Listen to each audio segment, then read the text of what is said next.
Ladies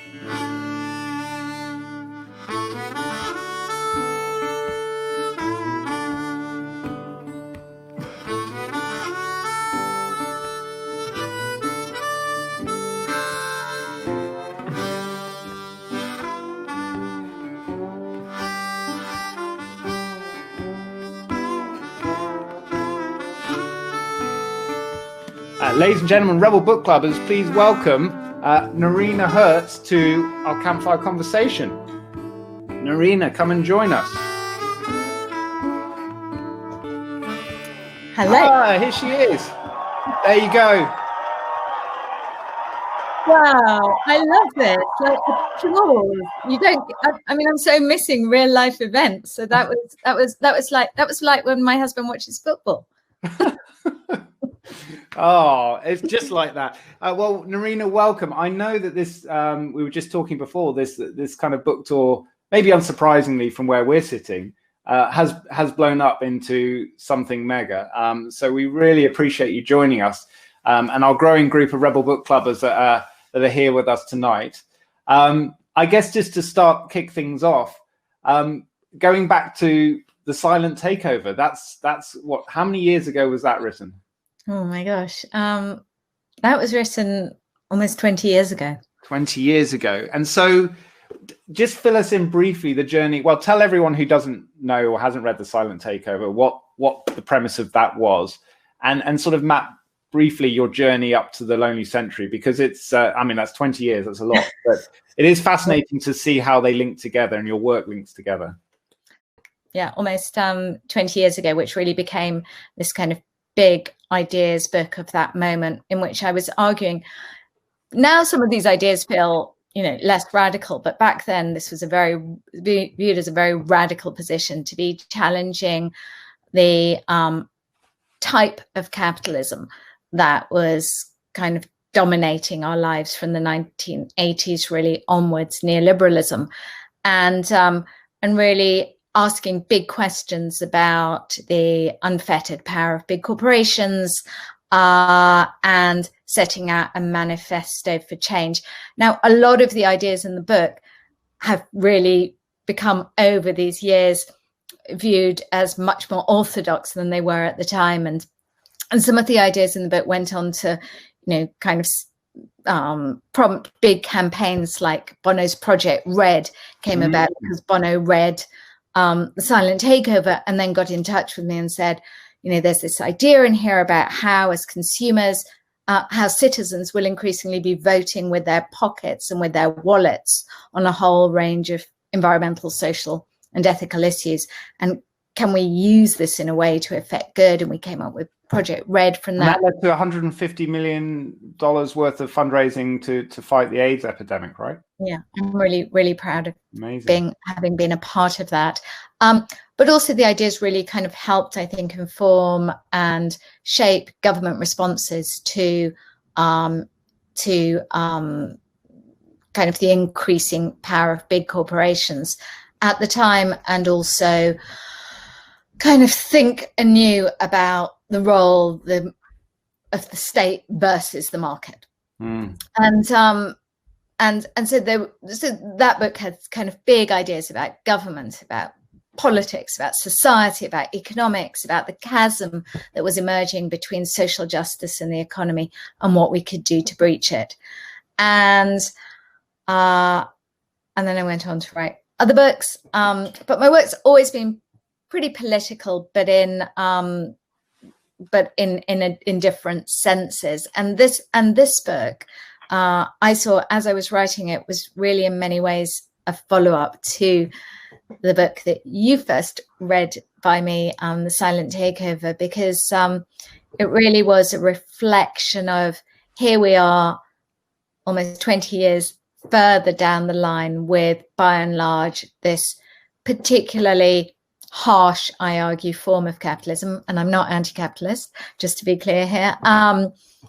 But there've always been different kinds of capitalism, and it's just we latched onto a particular form over the past few decades. And this book in many ways was a reflection on what kind of a world have we created.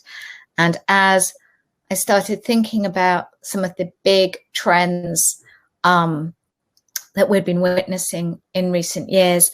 In my academic research, I was looking at the rise of right-wing populism, for example, and trying to get to the bottom of why that was. I started thinking about loneliness, not only as a huge problem in its own right. 1 in 5 UK adults, for example, even before the pandemic, were lonely always, or sometimes half of 18 to 30-year-olds lonely always or often, but also as a lens through which to understand kind of some of these shifts and where we were currently at. Yeah, and it's a long journey, and it seems to be amazingly timed what's happening now. And of course, that story that I just read out of you suffering with COVID, it sounds like you've recovered well from all of that, and your family are okay. Yes, yeah. Thank you. And it was actually it was quite interesting listening to you read it, because as I was listening, I was thinking, wow, that was in March. And I remember I had actually pretty much finished the book in March. And then COVID happened, and I said to my publishers, wait, I'm not going to hand it to you quite yet. And I spent March to June weaving COVID through the book. And what was quite incredible and striking was how easy it was to do. How, as I wrote there, we'd already built this lonely world, and COVID was just exaggerating these fault lines that already existed. But as you were reading it, I was also thinking about that was in March, and I don't think any of us imagined back in March that we'd still be in lockdown, socially distancing from each other, trying to read each other's signs online. You know, am I making a connection here? We're doing our best, but yeah, it's been a long haul. And I think what would be really helpful is to your definition of loneliness. And you talk about early on in the book, you know, the UCLA sort of list of questions and how to rank, you know, your feelings on all these different subjects. So how do you define loneliness in your work? So what makes my work distinct is that for me, loneliness is not just about feeling disconnected from your friends and family and feeling unsupported by them, although it is that too. It's also about feeling disconnected from your fellow citizens, from your government, from your employer, about feeling uncared for by the state, by your workplace, by those around you. So for me, loneliness is personal, but it is also political, economic too. And that's why it's such an interesting subject to dive into. Now, the journey that you go on, we were listening to the team and I were listening to you on the Chris Evans breakfast show the other day, and talking about you know, going on you know, renting a friend and so on. And I know you've told this story many times, but share that story and a couple of others that popped out from your journey into this subject, because it is fascinating. Yeah, so in my research, I'd come across the fact that you can rent a friend. There's a website where rentafriend.com, which has 620,000 friends on it to hire. And when I was in New York, I rented Brittany. Brittany was a 23-year-old Cornell grad. I was a bit worried before I rented her, worried that, you know, was this something untoward? What was I getting into? But it wasn't. I met her downtown Manhattan. We drank matcha tea together. We wandered around a bookshop. We went into Urban Outfitters and tried on sunglasses and hats. And it was really quite a fun experience. And it wasn't like being with an old friend, but it was like, you know, when you meet a new friend and you're kind of vibing with them, and you know, she was laughing at all my jokes. Well, of course she was, because I was paying. Yeah, well, but laugh. That's great. but it felt like a friendship. And until in the shop, she turned around to me and she said, "That'll be $120, please," when my time ran out. Not cheap laughs then. No, and that's at the more extreme end. One might have thought of what I call the loneliness economy, a whole economy that has sprung up to meet people's need for connection and companionship. But Brittany told me, I said, "Who are your clients?" And she said, typically 30 to 40-year-olds, females as well as male, who are working on all hours, moved to Manhattan, don't know anyone, and just want someone to have a coffee with or go to a movie with. It's fascinating. And what did you, maybe stepping back slightly, what did you discover on your journey? Because you went on a physical journey, obviously, around the world to explore this, the differences between how different countries are dealing with this problem. Yes. So here in the UK, we have a Minister of Loneliness. So we're the only government in the world that has actually got a government minister designated to deal with loneliness. So that's one approach. Although it's a pretty hands-off, essentially, we will help civil society deal with the problem. It's really the UK government's approach. So we will fund charities and not-for-profits that are helping get people together, which is a good thing to do. But I argue that's limited because loneliness's drivers are structural too. So, from mass migration to cities to the effect of social media on our lives, to the fact that people increasingly can't afford rent because rent prices are going up, and so keep on having to move, to growing numbers of people living on their own. There are a whole host of structural factors that are impacting why we are so lonely. And so and some countries are doing much better on those fronts. So whether it's, for example, in Belgium, in order to address the fact that on high streets, increasing numbers of shops were being left empty. Something we see in London too, and I'm sure wherever you are listening in from, it's probably something around you as well. The trouble with that, from a loneliness fragmenting of community perspective, is that our local shops actually play a huge role in helping us feel more connected to our neighborhoods and to each other. And so in Belgium, what they've done is they've instituted an empty shops tax, which means that landlords are disincentivized from keeping their shops empty for long because it kicks in after a certain point. In Berlin, they're introducing rent stabilization measures in order to deal with rising rents. In New Zealand, Jacinda Ardern is actually putting loneliness right at the heart of government budgetary decisions. So not only looking at traditional metrics like gross domestic product, but also looking at, or specifically looking at, loneliness and how trusting citizens are of each other.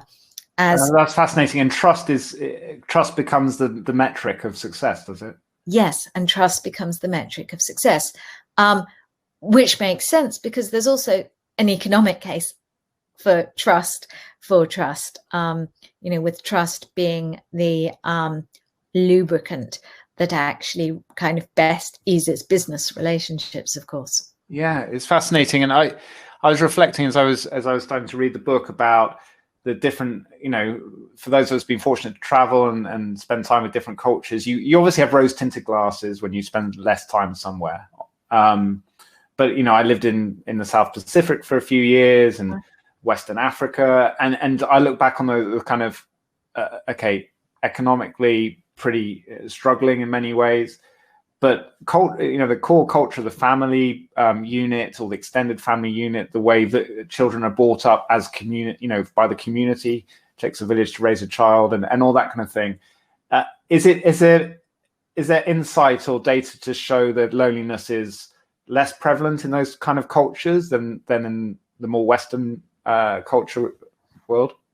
So we do know from kind of big data studies that that the more individualistic a society, the more likely its citizens are to be lonely. We do know that. But I think it is a myth that loneliness is purely a Western phenomenon, because there's also now a growing body of research which is uncovering loneliness really across the world. In Japan, one example that I talk about in my book, a very moving one, is how the fastest growing demographic who are being incarcerated are the elderly over 65s. And the main reason for it is because so many are so lonely, because the traditional filial duty and family structures are no more, or don't exist to the same sort of degree, that many elderly people are intentionally getting jailed, committing relatively minor crimes like shoplifting, in order to get the company and community they could find in jail. And my research has kind of also uncovered, a growing loneliness crisis in India, and as well as kind of elsewhere in the global South. So I think there is more stigma talking about loneliness in the South still, and having a family doesn't necessarily mean that you're going to be less lonely, because there's nothing more lonely than being in a crowd or in a relationship, say, that is a bad one. Yeah, absolutely. So we just read, so last month's theme at Rebel Book Club was whistleblowers, and we read Christopher Wiley's book about Cambridge Analytica, and there's a whole bunch of books out on this right now. And we, for a lot of us, it was a shock to discover their side of the story, but like how deep the privacy issue is impacting our world and technology, and this overlaps, of course, with this subject. So yes. How much of technology is to blame, and can we fix it through technology? Yes. So I began my research pretty agnostic on this question, and I really wanted to dig into the data and also do my own primary research as I sought to understand the role that technology was or wasn't playing in today's contemporary loneliness crisis. But I've come away after a few years research really feeling pretty convinced that it's playing a very significant role. I mean, just our smartphones. There was research done in which a smartphone, for example, was put in between a couple on the table. Neither of the couple was touching the smartphone. Neither was the smartphones were actually turned off. Even just with the smartphone on the table turned off, the couples felt less connected to each other, less empathetic to each other. Social media just, of course, amps that up manyfold. I'm sure if you were discussing, is it called Mindfucked, that book? Yeah. Mindfucked last week. I'm sure the audience, if some of you were there, is all too aware of kind of how social media, has very much been designed to be addictive, designed like digital slot machines to keep us hooked, to keep us always on. I mean, I'm really conscious of that right now from a personal perspective, because when I was writing my book, I wasn't on social media at all. I was just, head down writing. And since my book's come out and I've had to be on it, I mean, I can feel myself reaching for my phone the whole time, wanting that dopamine hit.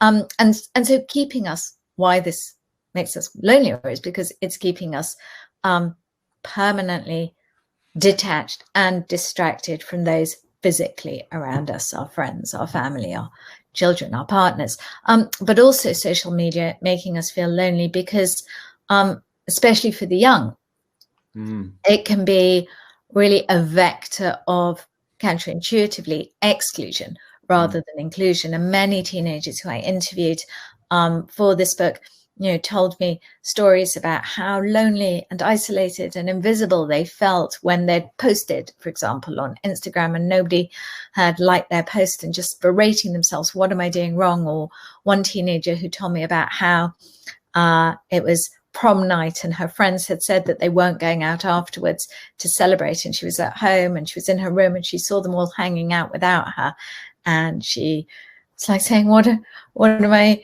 she said, I felt so invisible, and she was so upset she refused to go to school for a week and hid out in her room. And whereas, of course, in the past, exclusion, there were always some kids who were excluded, unfortunately. An adult typically was able at least to see this was going on and try and intervene. So a teacher could see a child not being invited to sit with others, or a parent could see a child not being asked to go and do something after school. But today, because so much of children's activity is actually happening on their screen, their virtual lives their social lives have migrated to a considerable degree onto their screens, that this exclusion is invisible to adults and yet all too visible to their peers. And then, of course, there's the hate and bullying and toxicity of social media that the social media companies really haven't. They haven't got control of it, have they? No, I mean, 65% of UK students were cyberbullied last year. I mean, that's a huge amount of people who are having firsthand really negative effects of being on social media. Yeah. I don't want to go down the rabbit hole of like radicalism online, but there's potentially people looking for community that way as well. And I mean, it's not even a rabbit hole because it's so true. And I have a whole chapter in my book about the rise of not kind of even extreme right-wing politics, but just the rise of right-wing populism and the role that loneliness plays in that. And of course, social media, really accelerating and exacerbating that. And you talk what I thought was fascinating about the difference between us talking like this, and we've all adapted, right? And we're as a book club and a community, we've found a way to do it. It's not quite the same as meeting in person, but there are some upsides as well. We can talk to an author across the other side of the world and so on. But you talk about this difference between so cues, human facial cues in terms of communication and connection. And that how those you believe can't be achieved in this way versus if we were sitting down in the same room. Tell us a bit more about that. Yes. So, I mean, I totally agree. This is so much better than nothing. And we could, with pre forms of Zoom, it would have been nothing. So I am grateful for that for sure. And yet I think months in, we're all realizing that it's a poor carbon copy of the real thing, and that's because it is in part because when we're looking like this, you're not seeing my legs, you're not seeing, are they crossed, how are my arms, what's my body language, so you can't really read me properly. Also, now looking at you, I can't, I mean, maybe it's my eyesight, but I can't really exactly see. I definitely can't see like micro movements of your eyes or of your lips. So these kind of cues that we get when we're in a room, when we can see someone face to face, these very subtle cues that help us understand how they're feeling and then respond, we don't get. And the other thing we don't get at a kind of even more visceral level is when we're face to face interacting with someone. It's not only that we see how they're feeling, our brains actually synchronize with how their brains are feeling. And when we're like this, because of the latency of internet connections, because there is a lag, our brains aren't able to synchronize in that way. So I can't feel the depth of connection that I would otherwise have. Yeah, totally. The last campfire chat we had was Dr. Christian Bush, who has written a book called The Serendipity Mindset. So we were talking about how much can you engineer serendipity, online, and we played games and stuff, and you can do a lot, but it's not to the depth as you say. And I was listening to your Masters of Scale interview this morning, and a really interesting discussion on which we can touch on just for a few minutes on the future of work and how, I think that so the question was, is remote work going to make this problem of loneliness worse or better? What was your position on that? So in my research, so before we all started working remotely, my research had kind of already identified loneliness as the key problem that remote workers had felt in the past. And there was actually fascinating research done where a very big Chinese company, half of its employees were invited to work from home for 6 months or told to work from home for 6 months. And then after 6 months, they were given the option whether to continue working at home or whether not. And most of them came rushing back to the office. And I think there is a misconception that remote work will be the new normal, and that is somehow a good thing. I mean, I do think we are going to see changes, in the way that we shop and live and work post-pandemic. But I don't think it's going to be as binary as some people are suggesting, because we are creatures of togetherness. We are hardwired to connect, and being in person is ultimately so much more satisfying, and also it's so much easier to be creative, so much easier to be innovative, so much easier to feel connected when you're either in a room doing things with other people or having those water cooler moments. But we mustn't romanticize the workplace of the past, because my research also found very clearly that workers were pretty lonely before the pandemic. 40% of office workers felt lonely at work. And in the UK, it was actually 60%. And when I was digging into the reasons why, and lots of reasons, but some were kind of, pretty simple to fix.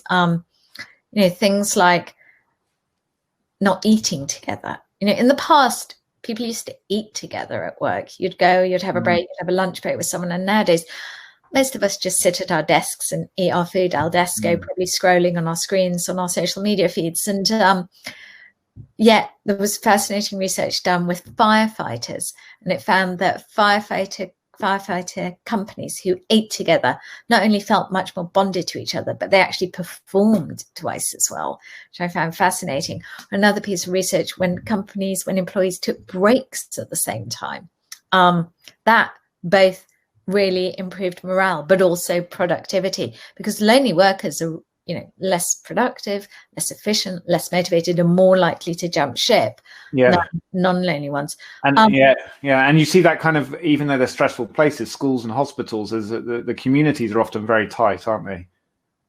In schools, in schools and hospitals, where there's a very structured routine of working.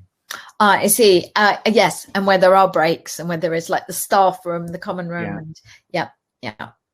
So let's talk, before we meet some of our friends who are working on projects on this topic, let's talk about some solutions. And because the big chunk of your work and your writing is about, we can come together, we can fix this. And by fixing this problem, we can fix so much more. And that's what I think is really exciting. So if you were put in charge, if you were Minister of Loneliness or bringing people together for this small planet, what would be your first couple of actions? What would kickstart the significant change?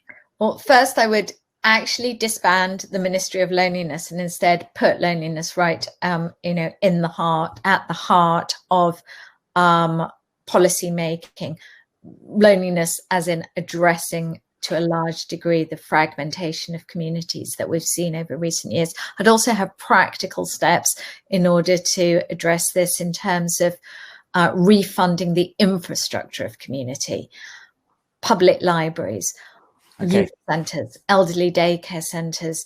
People need physical spaces to do things together if we are to come together again. I would also take on social media companies. I do think that they are in many ways the tobacco companies of the 21st century, and I think they should be regulated as such, especially when it comes to children.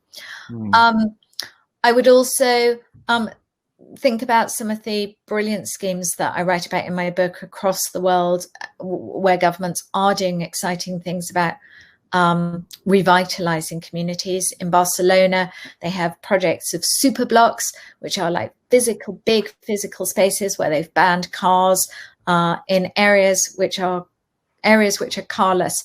Residents are 3 times more likely to have friends in the area than areas which have high volumes of traffic. There's a lovely scheme in Chicago where new social housing, blocks, are being built with branches of the Chicago Public Library on the ground floor. I love that scheme. A way to have a hub where people can actually come together, be together, but also which will encourage more middle class residents in the neighborhood to also come and be there. Because another big theme of the book, and actually which takes up most of my final chapter, is that it's not enough to reinvigorate our own communities and our own neighborhoods. What's critical, especially now in the era of Brexit and Trump v. Biden and growing polarization and fragmentation, what's so essential is for us to bridge divides and come together too. And again, there is a role that government can play here. In France, President Macron has piloted civic service for teenagers, where teenagers of all different backgrounds, socioeconomic, different ethnicities come together for a couple of months, volunteer together, live together, do things together. One of the themes of the book is how by doing things together, we are forced to practice democracy in an inclusive form, and that's something we can do too. Just a few ideas. The book has. There we go. There's a whole manifesto right there, brilliantly articulated. Thank you, Noreena. And just on a personal level, like since you've dived into the subject in detail, have you made any changes in your own life?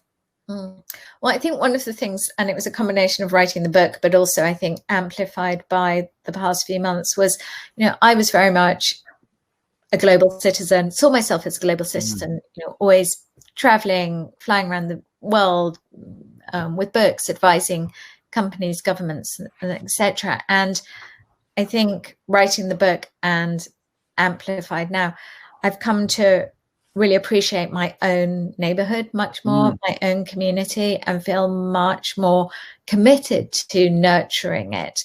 And also really recognize through my research the importance of what we might think of as micro exchanges, that hello as you walk down the street to the guy walking their dog, not their pet reindeer, to the chat with your at your local bookshop, the how are you at your local greengrocers. Those micro exchanges actually play a huge role in making us feel more connected to each other. And I think that was something else that I hadn't quite realized. And to do that, to benefit from these micro exchanges and from our communities, we have to actually make a commitment to invest in them, to support our local shops, to show up at community events, to initiate community events, but also to slow down a bit and take that beat, take that pause, so that when we are walking down the street, we do actually smile, or smile with our eyes nowadays under our masks, or say hello or nod.